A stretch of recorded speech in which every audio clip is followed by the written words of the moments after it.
Valheim, a world where you play as a fallen Viking who must take back what was once yours, the powers that were stolen by Odin's enemies. At least that is what I think about when I'm playing this new survival sandbox game. And like many, you start off with nothing but a sliver of clothing on your back, nothing to eat, and no place to call home. You'll go through the typical progression you'll find in any game that involves crafting.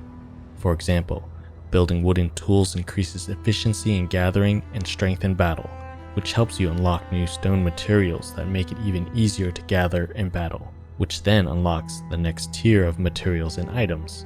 And this goes on and on and on, and it feels like forever, but that's what I enjoy in these types of games, the endless creativity and progression. This is what Valheim excels in. Every time you enter a new biome, you will feel naked and scared because the enemies will be much stronger, and the gear you thought that was good is now nothing but a butter knife trying to pierce through thick steel. The grind will be slow at start, but once you gear up, you will feel that immense power flowing through your fingertips, and those demons will feel like nothing but flies getting in the way of scavenging for berries and mushrooms. This is until you enter the next biome. Not only does it have stronger beasts to deal with, but you will also have to face environmental hazards that don't make life any easier. Slower stamina regeneration and constant health loss are things you'll have to go back and prepare for before trying to progress. So why go through all this trouble? Well, one is to gain the power of gods, but really, you just want to have a really nice house. Being able to create a home that you'll never be able to afford or isn't practical in real life is like being a kid in a room filled with unlimited Legos and cake.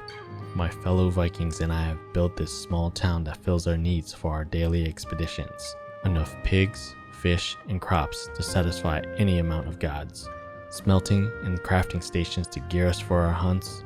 Bedrooms to recover from our trauma we've endured from our dungeon diving. And our dock that's used when we return from our conquest of the seas and lands that not even Odin knows. As you can see, this footage is not the smoothest. I've been cursed with low FPS and high latency, partially because my computer isn't up to spec to be able to run this game and run OBS to record and stream, but also, this game isn't as optimized as it could be. Yes, I know this game is basically in beta mode still, but it's something that I would like to point out. I was reading why this might be, and it may have to do with something about these instances.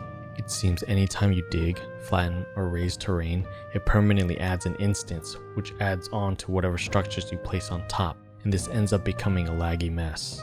You'll see I have my graphical settings on very low to combat this and the CPU usage from OBS, but it's still not enough. I will say, even though I play this game on low settings, and the game naturally has a low polygon count, it still looks beautiful and feels immersive. The sky is my favorite part. Just look at how gorgeous it looks. Who needs to go outside when you can dive into a fantasy world like this? And with a fantasy world, you should have fantasy combat.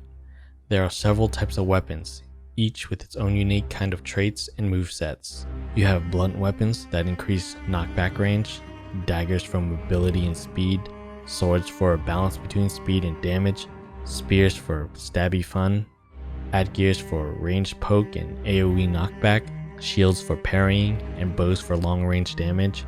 Combat is overall simple and straightforward. You swing, you dodge roll, you can block, you can parry, and many of the weapons have a secondary attack, like daggers have a leap attack and spears can be thrown. Combat isn't on a level of an action game, but definitely is good for a comparable game like Minecraft. Once you get to the later biomes and content, it gets pretty difficult dealing with the mobs. This is where playing with others becomes helpful and more enjoyable. Being able to split up building tasks, exploring, and fighting together lets you unleash your minds to the maximum level. You'll never know for sure what you'll want to do in the next hour of gaming. You might say you'll go for a copper run, but instead you'll spend your time gathering mushrooms and thistle for the rest of the night. I ended up liking farming and fishing more than slaying monsters. It was like playing one of those resource management type of games, but with the ability to punch demons if I felt like it. The others that I played with ended up liking things like sailing and slaying sea serpents or just exploring the world. With everyone combined, we can do all of these things while progressing and unlocking new things. It really is a sandbox game at its heart, and it's well executed.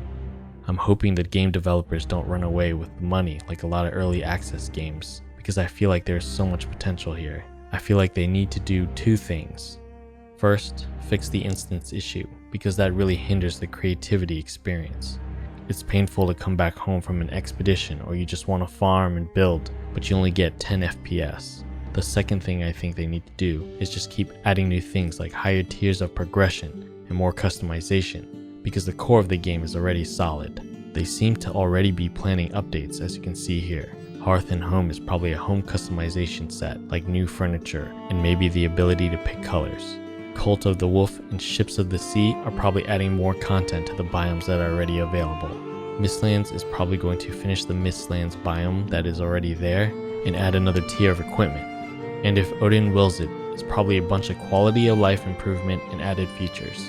If they can deliver on those plus fix the instances, I think this game will have a long life, much like Minecraft. So I'm going to need to put a score on this game. I think I judge a game if it's good or not a little differently than many. To me, a game is good if I gained a lot of entertainment for the price I paid. To me, a game is good if I feel the efforts of its creators. The game is good if it makes me want to take off work just to play. I don't think a game should be quantified into a score that is limited to the number 10, so I'm going to score games I review with two different numbers. First is entertainment hours per dollar. Second is how many vacation days I'm willing to take to thoroughly enjoy the game. And these scores are purely based on my opinion, based on the things that I enjoy in games. So for Valheim, I currently have 115 hours of gameplay, and I think that's enough time to satisfy my urge to play non-stop. It doesn't mean I'll stop playing, but it was enough time to enjoy it and come back to reality and be a functional human. The price I paid for this was $20 US. If I do a little bit of sorcery called math, I get 17 cents an hour of entertainment. And to measure my enjoyment of the game, I would have to take 5 weekdays off of work to fully appreciate Valheim. And with these kinds of numbers, I would say this is a definite buy for me. So with that, thank you for watching my weekend review of Valheim. If you found this useful or entertaining, please gently touch the like button and subscribe if you haven't already done so. And please let me know your thoughts of the game, or if you'd like me to review something specific. I also stream on Twitch on some weeknights and weekends at twitch.tv/Huykends, so please follow me there too if you want to hear more from me or chat about life. Thanks again, stay safe, and play more video games. This is gonna be the best day ever.